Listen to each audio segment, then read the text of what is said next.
You are listening to Revenue Insights. Today, I'm joined by Zach Gropper. He's the founder and CEO of Insight Revenue. Before setting up his own business, Zach led sales teams at Gartner, Challenger, and CEB. Zach, really excited to get down into the detail today. Hey, Lee, thanks for having me. Excited for the conversation today as well.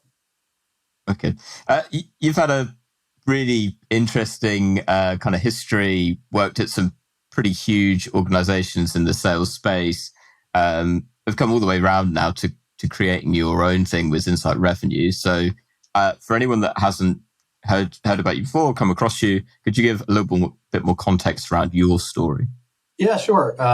So not to bore everybody to make it too long, but I've got a little white hair, so a few different careers that got me here. I live in Barcelona today. I've lived here for about the last 8 years, but actually, as you can probably tell, I'm from the States. So I've, one part of my career, I've lived and worked in about 20 different countries. A lot of that starting at like my first sales job ever, selling luggage on Greenwich Avenue in Connecticut through to really working with very large enterprise organizations and expanding around the world. I think probably the most interesting, part to focus on as part of that story was I'd never gone to business school. I never worked in corporate America per se. And after doing a lot of international work, I wanted to not only be the best at sales or the best at sales management, I wanted to also learn like how do big companies really work and function.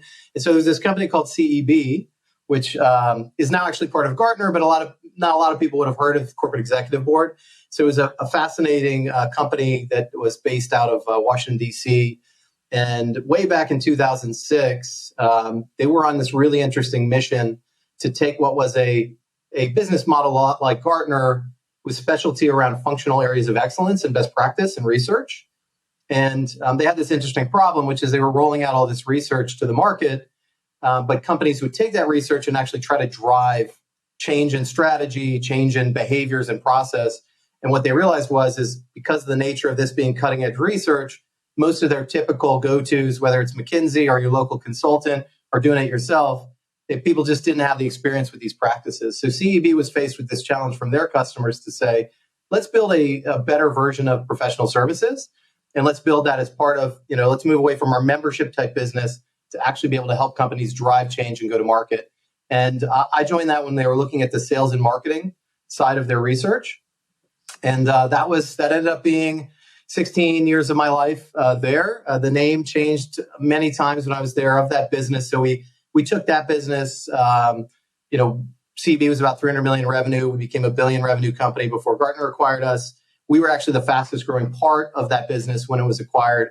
And then we were sold off to private equity as the company Challenger. And so I went from working with the first companies in the field, trying to actually implement this with this work with my own clients, to then being able to think of much more interesting and newer, more strategic ways for our business to work with them, and then ultimately running the international business. And at one point, I had 4 or 5 offices outside the U.S. when we were trying to figure out how you serve what was perceived as a very American way of doing things in many, many international markets. And so, that role taught me a lot about not only what best practice research and science is of selling, which was fascinating and never got old. And I thought I would have left there after 2-3 years, but stayed there, for a very long time.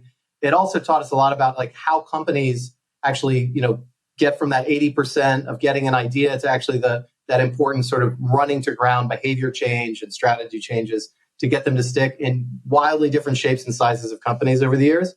And then the only thing to add on the back end of that is just having taken that knowledge, mostly working with large enterprise organizations, I've done some of my own scale up gigs since then.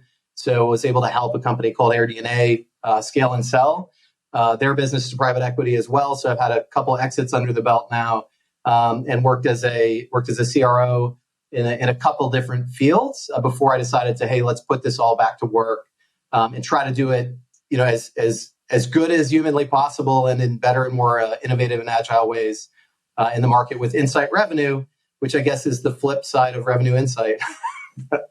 So it brings us here today. Clearly, great minds came together in the naming of both our podcast and your business. I really like that. And from your background, very much seen there and done it right from, as you say, from large enterprise organizations down to your scale up. So what would you say then it is about what you've learned from those experiences to then kind of reach the point of going, you know what, I, from your experience, there's a different way, a better way of doing things, and that inevitably, I assume, leads into what you're now championing with Insight Revenues. So how would you say your approach, based on your experience, is different to the status quo, let's say? Yeah, and have had the good fortune to work with a lot of really smart organizations. And the idea is like, how do you build on some of the best IP and really science, right, that there is to actually go to the next level now? And that's obviously our mission is to say, okay, looking at learning how customers have been buying and what drives loyalty over the last 20 years from a scientific perspective, but then actually having the unique experience of working with hundreds of companies to try to drive change. As in any business, I think every business has its limitations based on its business model and its profit models. And also having observed hundreds of companies try to drive, let's call it commercial transformation over the years, I've just also seen that the things that go wrong, right? And so it's always been an aspiration of mine. I've been taking a little, I have a notebook with also my colleagues. We've come together with a passion for like, well, if you could do it all again based on the same science and research, like what are the things that you would actually do slightly differently to improve the traction that you get in the market? And the other thing that we find is that, if you look at the capabilities that partnerships that people have, the opportunity that's out there, it's like consulting companies are great and can bring in great ideas, but they're really terrible at actually implementing change and getting behavior change to stick and doing any kind of training work. Training companies, on the flip side, aren't really good at actually helping with the real change management that makes most of these programs important. And there's a lot of great IP and branded methodologies out there, but generally based on the confines of their business model, they can't actually adapt what they're doing to your business. Like that would make them too not profitable. So they try as best as they can to bring in a lot of ideas, but unfortunately those ideas stick at the theory level for the most part and don't resonate or stick in the organization for the long term. And so if you look at kind of the things that we think organizations really need to focus on and the things that break, it's the ability to really be strategic about change management with any type of go-to-market model change or transformation you're going through. It's making sure what you're doing is actually really tangible at the field level, so it integrates into the day-to-day of the people who are actually engaging and talking with your customers. And so I know maybe later we'll talk about, well, how's that different for an SDR versus an AE versus an AM or CS individual? And then there's kind of the, how do you get implementation right? So there's actually a structure to driving these kinds of changes and sort of the building blocks, processes, tools you need to have in place to make sure that it all aligns within the organization and that you're actually able to not only get initial ideas to stick, but improve over time. And so, there's a lot we've learned across hundreds and hundreds of companies we've worked with. And then, of course, like personally, I've had to build and scale many sales teams myself and sort of take these ideas and try to say, like, how does this work in the real world with my teams? And fortunately, I've had a chance to do that with a number of different companies now myself. And that kind of combined gives me a rich balance, I think, of like theory and science, but also, hey, at the end of the day, like people need to understand how this fits in their day job, and it can't be rocket science for a lot of organizations. So I've worked, in some regard, worked with organizations who sell tens of $billion-dollar projects, like Siemens and turbines, at that level with large enterprise. But I've also worked with organizations that have an average sales cycle of 2 months or 5,000 to 6,000 ACV. And the ideas and the science need to really plug into what intimately an organization is doing today and how their customers operate and buy. And that's kind of, I think, closing that gap is a big gap in the market that I think we've got a better mousetrap at this point to fill. Yeah, absolutely. And you touched on what I think is a really important point there, and around you've got the strategy and the theory of it, as you put it. And then there's the execution of it, which so often is the hardest part of it. And I know from conversations that we've had kind of leading into this podcast today, we've been talking a lot about, using data and insight to drive what those changes are.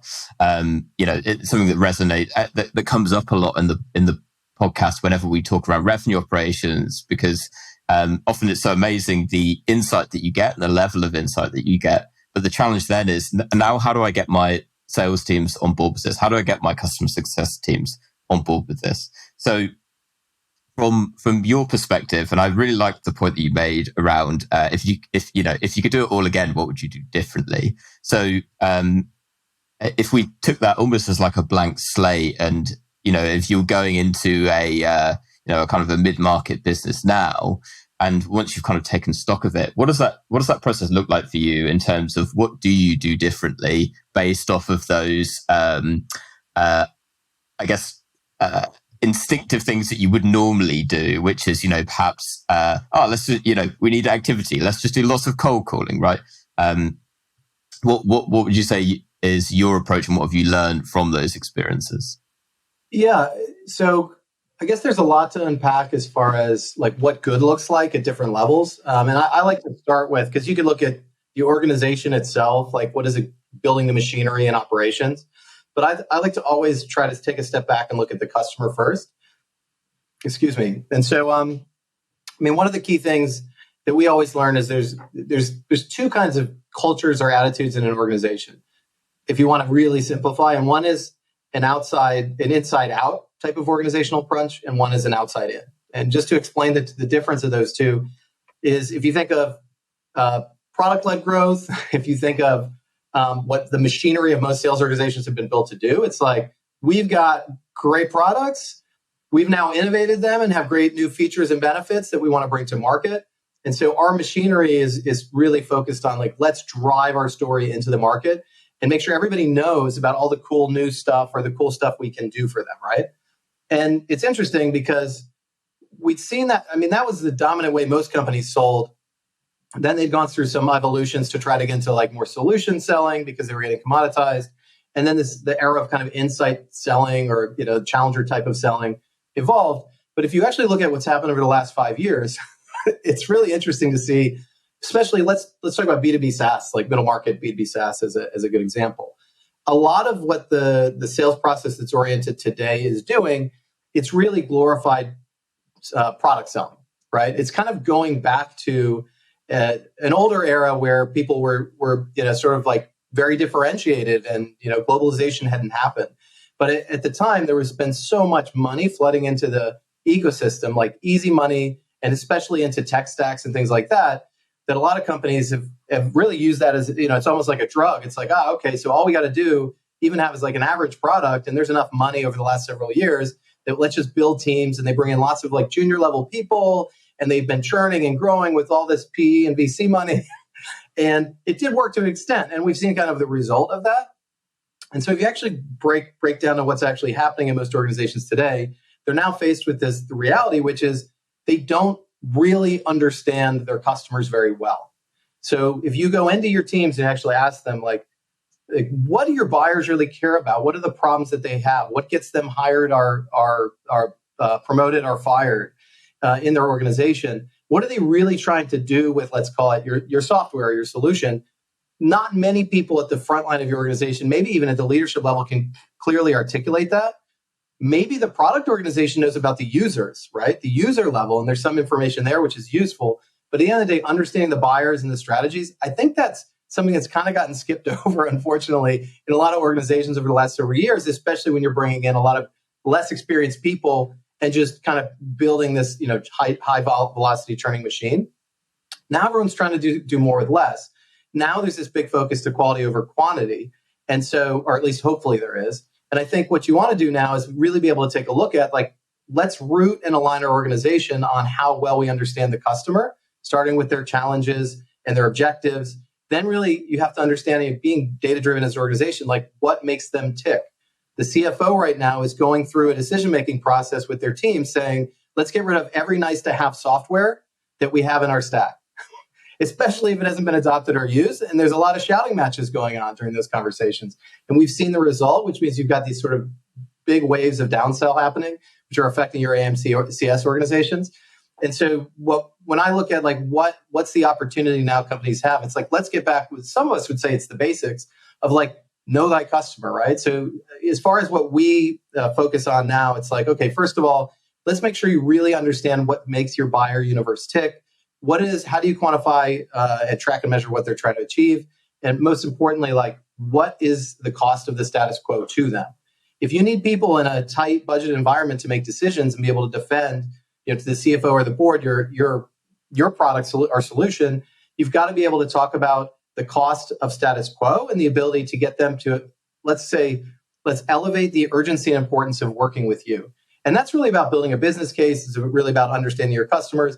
It's really about product marketing, asking different questions to your customers to get this type of information, which ultimately it is the heart, it's the bread and butter of the conversations that your AEs, AMCS people have to have.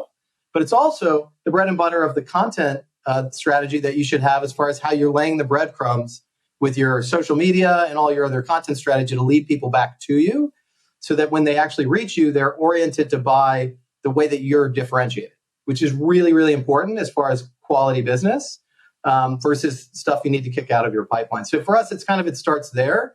The tip of the spear is a lot of the work we recognize we're doing in the past as far as like what types of conversations drive loyalty. We did a lot of work strategy, on really understanding like what does a customer experience and buying experience need to be like? What kinds of information actually drive the dial on loyalty? What types of skills and behaviors actually drive the needle on that? And then if you put two and two together, it's like if you have a deep understanding, you use that to actually have better conversations with your customer, then there has to be the implementation or the structure in between. So nowadays you've got RevOps, which is great. A lot of companies have a CRO model, which is great because you can break down the barriers and align the teams, but you need to be able to bring in sort of a new operating system to operate this way, which is not a push out to market, but it's from working from your customer back, right? So it's really that outward in, which I think is threaded through everything that we do. So it's, if you want to simplify it, it comes down to that customer understanding to create better content and insights via insight revenue and revenue insight. Like that's the currency today that brings differentiation and value, and all the science, there's some great science that proves that. And then it's like, well, how do you drive change in your organization and drive alignment? And then how do you actually give the people at the front line a real leg up, especially people with not a lot of experience, to have these better interactions, more value-driven interactions, and then on the AMCS side to actually demonstrate impact, so it's much easier to renew, cross-sell, and expand. So sorry, that was a bit of a large picture, but like I think that sort of encapsulates, like if you don't do one of those key like legs of the stool, you're very likely to have to go back 6 months later and think of a new idea. I really like the summary that you've given across the customer journey there. And I think the bit that's most interesting to me, and we've talked a lot about the strategy and the theory at the top of it, but it's then there's so many different ways you can get into the tactical pieces around actually aligning on that customer journey.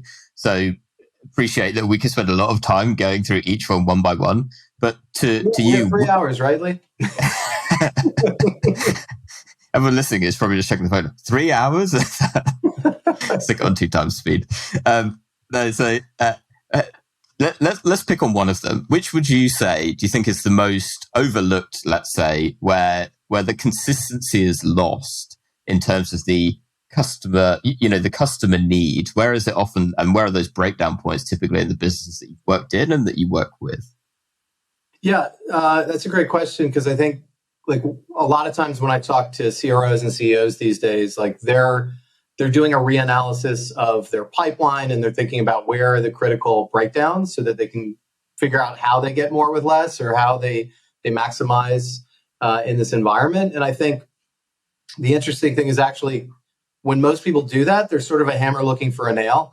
And so I think if you see where the problem is, in most cases, the problem actually started earlier, which is an interesting conversation in its own. But I think the main inflection points, if we look at them, it's like there's these really critical moments in the relationship with the customer. Obviously, there's the handoff between SDR and AE, which is really interesting. And there's a lot of, my goodness, if you ever spend any time on LinkedIn, there's plenty of people out there talking about outbound and talking about filling the funnel.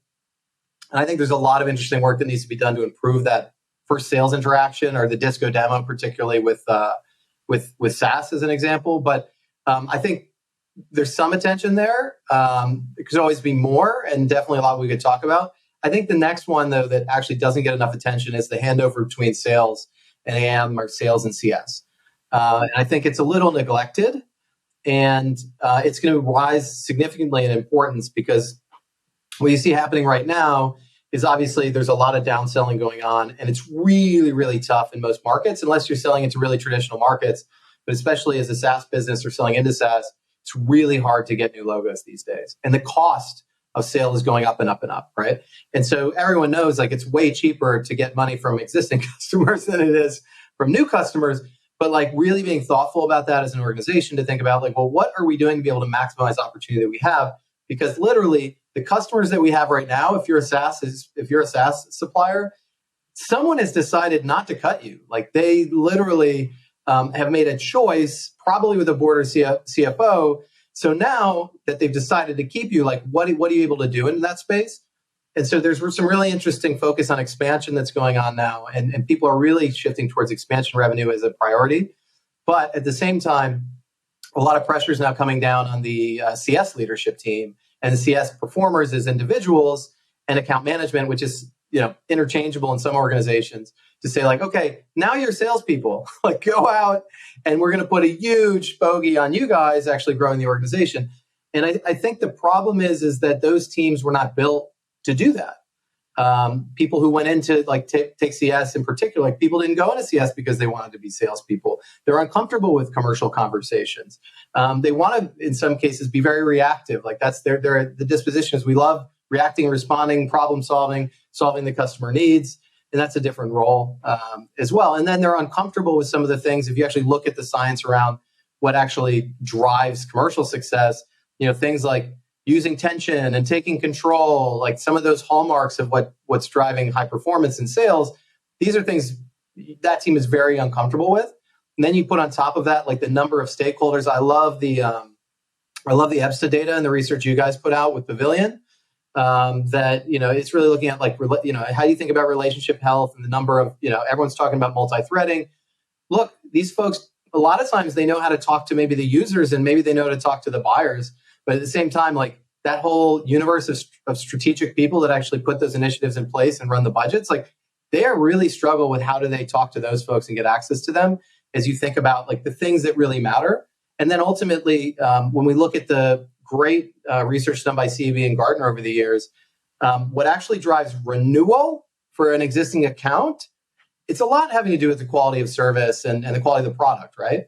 But at the same time, what drives expansion for an account? It's the ability to do something that's actually like articulating business value, talking about customer impact. And I think these teams are less business savvy than they need to be typically to say, how do we talk about value in terms that actually relates to the customer versus like vanity metrics that might show up as like the things we think are important, but actually do not drive the needle at all. And so if you look at the critical breakdown that typically happens is one point, it's the handover between sales and how you actually drive, onboarding, adoption, time to value, expansion, renewal, like that journey, that service roadmap, if you will. Companies need to be much more thoughtful about how to execute it. But ultimately, if you don't get that handover right, and you don't do that really deep work at understanding the customer at the beginning, you're never going to get any of the rest of it right. And I think companies are going to struggle with that right now. So it's a big area of focus for our business. All right then. So what does the perfect handover look like? How should folks listening to the podcast today be designing their handovers, and how do they get more value out of it? Sure. Where's the silver bullet? So you just create a form, the handover form that everybody fills out. We know that the salespeople love filling that out properly. And then, the account manager or CS person, they know everything and they're just off to the races. It's true. I think a lot of companies are looking at that process to make sure, like, do we have the right information that's transitioning over? And I think you do need to think in practical terms, like, what can we learn through the buying process to actually integrate that into the knowledge that we need to effectively launch that customer. And I think learning a lot of companies are going to go through is they're going to actually debate, should our CS team or account managers actually be involved prior to the close? I think that's a really great opportunity to create the alignment and make stand up that customer for success. And oh, by the way, if you actually look at data, like companies like to buy from teams. They don't just trust what the salesperson's saying. And you've got this whole team buying this thing, whether you see them or not in that process. And if you're not bringing other people into the process as well, like the level of credibility and trust and the setup for success.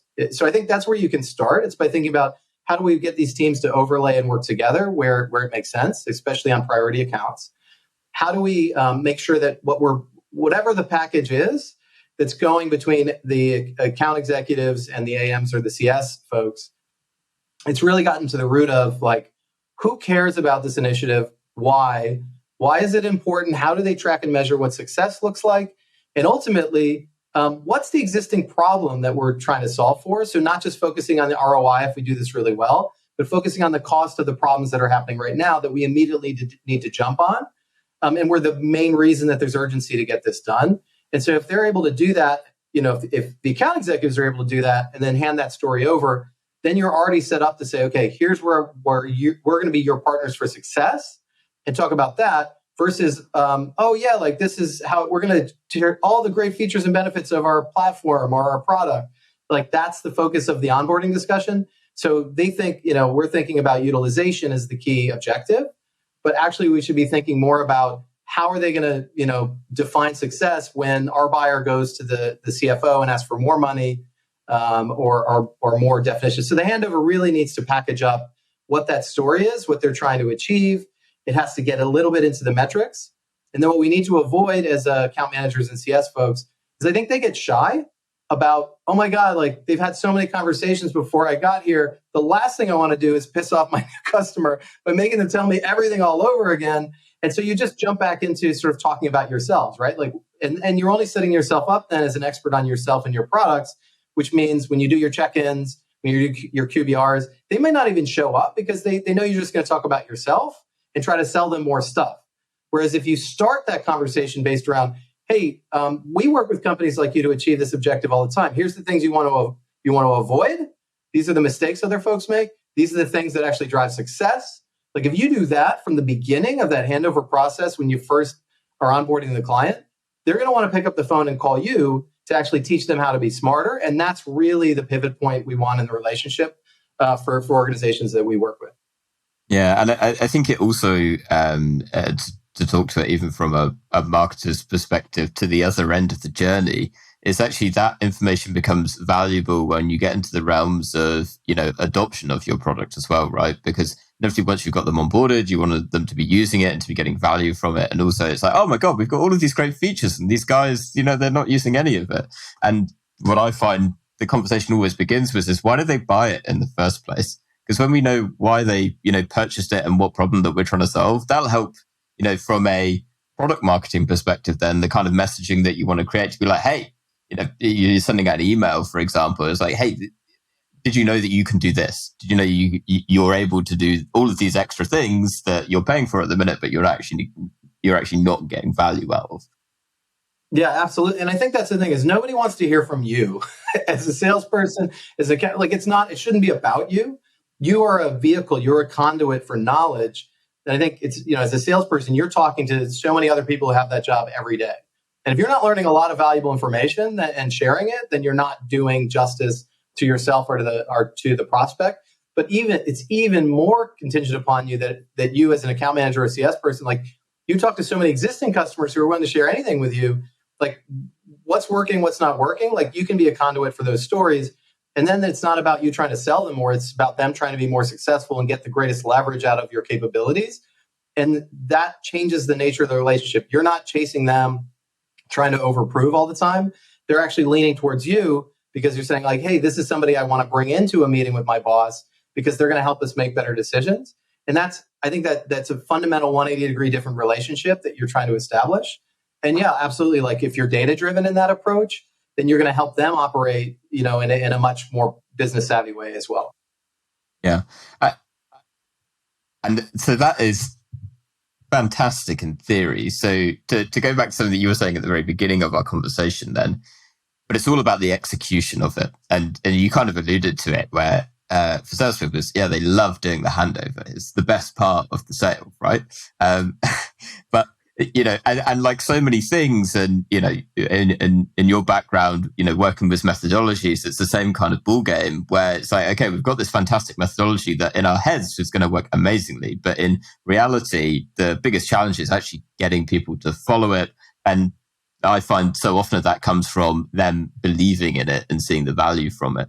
So looking at it from the perspective then of, improving the handover from your experience of when you're going into businesses nowadays, what's your approach to, ensuring change management goes smoothly and ensuring that there's actual execution on it? Yeah, because it's so hard to get right. Like behavior change is really difficult. Change management as an organization. So I think the thing we find now is, especially in higher growth organizations, but pretty much everywhere, like everything is changing, right? So the pace of change is so fast.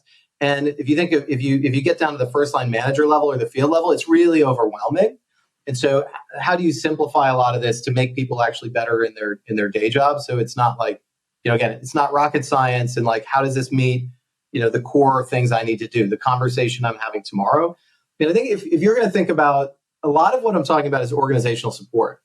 So describing that, like to tell an account manager or a CS person to go out and do this on their own, they're going to say, wow, like I'm not a consultant. Like that's not my skill set. That's not what I was hired to do. Sounds great. I'd love to. So part of it's convincing them that this is what your customer wants. And it does go back to the really interesting study around the sales profiles and the challenger versus the relationship builder, which a lot of people have read that book or seen that. The idea that, you wouldn't be surprised to know that a lot of account managers at CS are more the relationship builder approach, right? And the relationship builder really believes like being really generous with my time is going to reward, it's great for the customer, great for me. They're going to reward me with their business. And in fact, what we now know intimately well and in painful situations is if you're friends with the customer and they're busy and they've got other stuff to do or they've got to cut budget, like you might be the last person they call because they feel bad telling you that they're moving the business to someone else or they need a downsell, or hey, they may actually bully you because it's like, okay, like you want to help me? What do I need is a discount right now. So why don't you give me like 30% discount and then you're gonna be my best friend? And so moving the conversation to business value is it's a combination of organizational insight on the customer that you can package up to actually give these teams the ability to say, hey, listen, like, and sales enablement obviously works on like, how do I take those ideas and build collateral so we can steer and guide these conversations to make them much more valuable. So it's as much as like, I'm giving you some teaching advice to give to the customer from the balance of what we learned from other customers, right? Like that's the simplest, easiest thing to start giving to your teams is like, what are things I can teach to actually deliver value versus the extraction of value and things that I'm doing to help them help me sell, right? Which people can see a mile away. So that's a starting point is like, get great messaging content, get great insight that's going to be valuable to help your customer think differently about their challenges. That's generally should be an organizational capability between sales, marketing, even product marketing, and then the field teams, right? Like you create a feedback loop for that. And that's in practical terms, makes the jobs way, way easier, but you need to build a system that does that right. The thing I think is really interesting to look at right now, though, is the first line managers who manage the CS, account managers, and AEs. Like a lot of these are new managers, especially in SaaS companies these days. And they're dealing with all this change. They're communicating the stuff down to the field. They're trying to drive performance improvements. Everybody's being asked to like step up their game. And these folks, like maybe they were really good as a CS or an account manager, or maybe they were really good as a salesperson. That's not going to become a great first line sales manager. And so there's a lot of work been done and a lot of great research around this sort of idea of this double jump, right? So the jump of going from that role in the field to being a good manager of that team, but then the jump to like, oh, wait, now we actually have to do something differently than we did a few years ago when I was doing what I was doing. I'm not teaching people to do what I did. I'm teaching actually people to do things maybe I couldn't even do, which is like talk about business value and root in sort of these richer, kind of more insight-driven conversations. In order to be able to do that, they've got to be great at coaching, like behavioral science, like how do I observe objectively the behaviors that good looks like, and I reinforce those across my team. And so in practical terms, we think one of the most important things companies should focus on right now is how does a manager review the calls that their team is having with the customer through an objective lens to be able to actually pinpoint like what's the behavior change that's going to be actionable for them. And so we focused a lot on not only building sort of the skill set of what managers in any of those roles need to do now, but also giving them tools to say, okay, well, this is what a good conversation looks like. This is what good opportunity management looks like.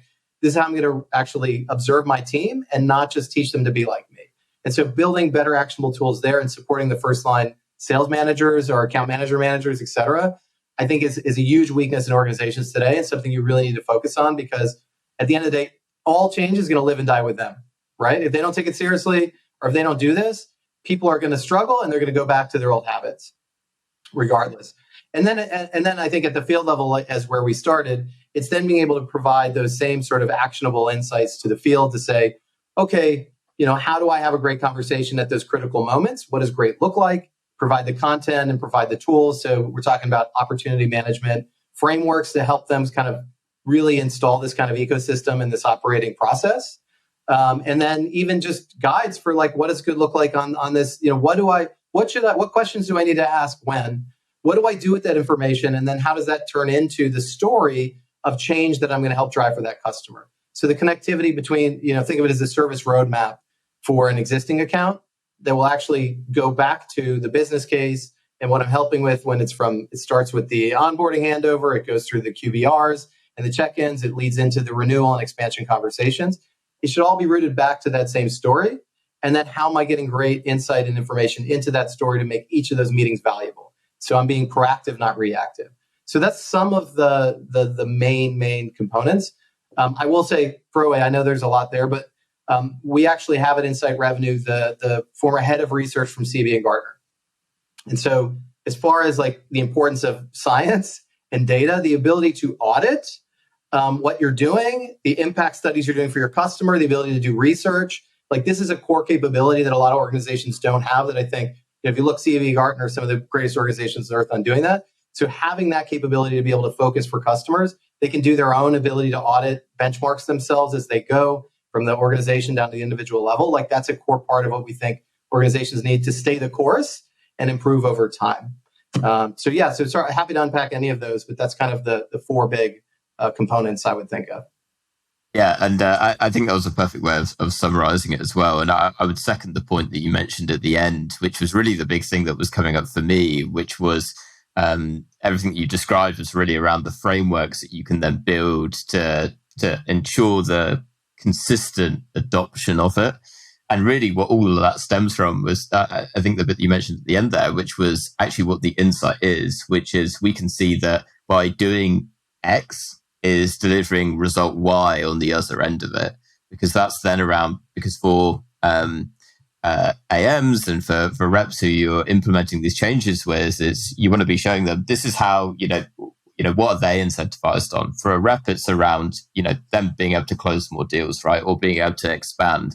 And it's taking that insight and putting it into their language, which is, regardless of all the business metrics, because, in reality, it's how will this help me to close more? How will it help me to hit my target and hit my own goals? And if you can take that insight and turn it into their language, which is how it gets them from A to B, then it's like, okay, everything else is I can buy into that. I find that often the resistance is, yeah, that all sounds great. And it can be, depending on where your business is, can be complicated, I find, sometimes to build those frameworks.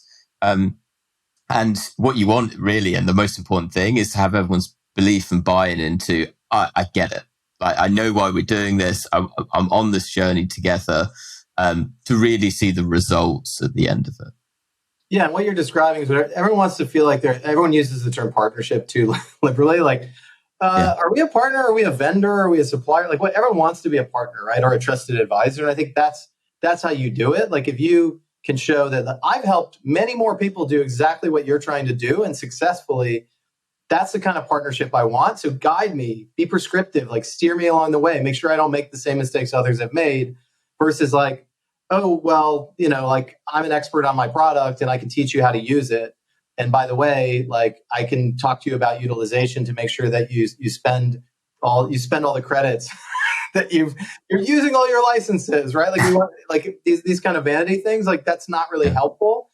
And that's why we want people to show up for the calls. We want people to pick up the phone and call you, whether you're a salesperson or someone in CS.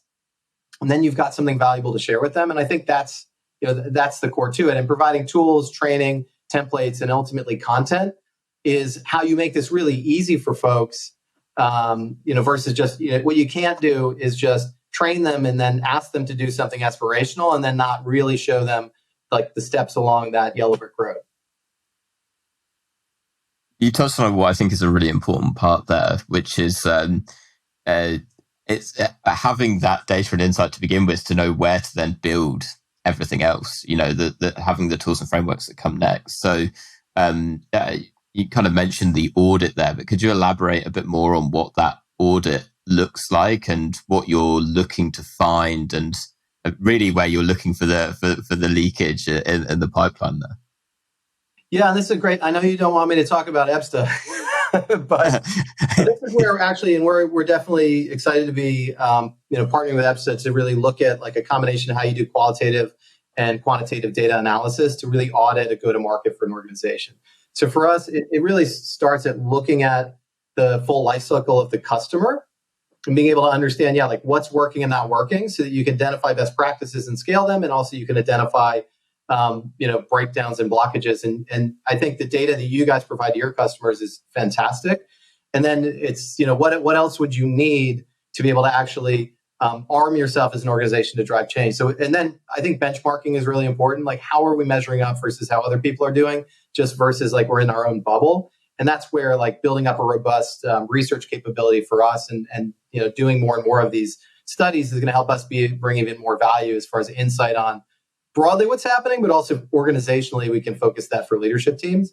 And so it starts with, I think of it as like, what's the signature for high performance? So bringing outside ideas into your organization, a lot of times leads to organ rejection. So one of the things I loved about the work of CV Gartner, it's like really based on like, okay, a lot of things we're talking about is already happening in your organization. The signature for high performance broadly has some commonalities, but being able to tell someone individually, hey, this is what makes your top 20% better than your core in all of these different roles, like that's really important, right? So you can do it by role, but you can also do it by looking at like execution across the different stages of the customer experience.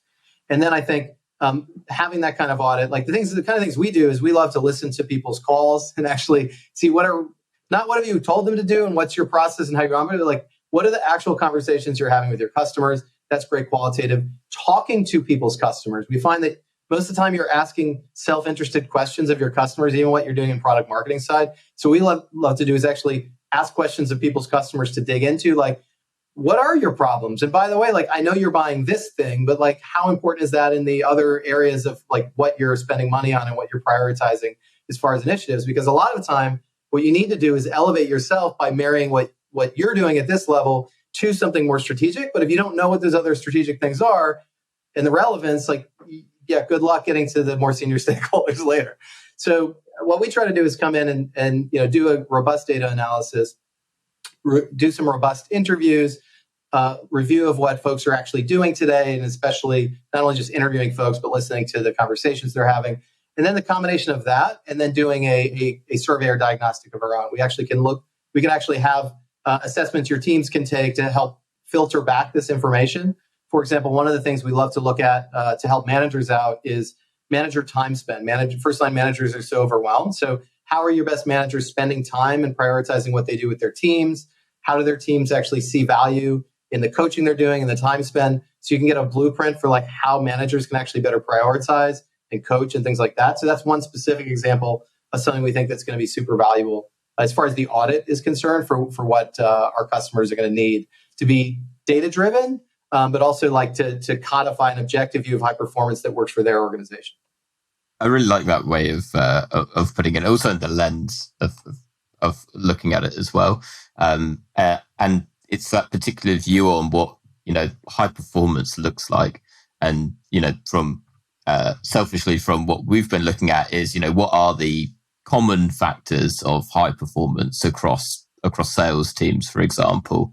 And it's what are those specific things that they're doing that is helping them to, consistently hit their quota. And I think that's a really important lens to look at it through. And to the point that you made, looking at it in terms of what's the behavior, right? Even down to that individual pipeline stages is how long do you typically have deals in that stage? Because what we found through doing the analysis that we ran was you'd have some reps who would have, they'd be amazing at closing, compared to their teammates, they would perhaps close it like 50% faster. But then actually we found that they were spending loads and loads of time on discovery.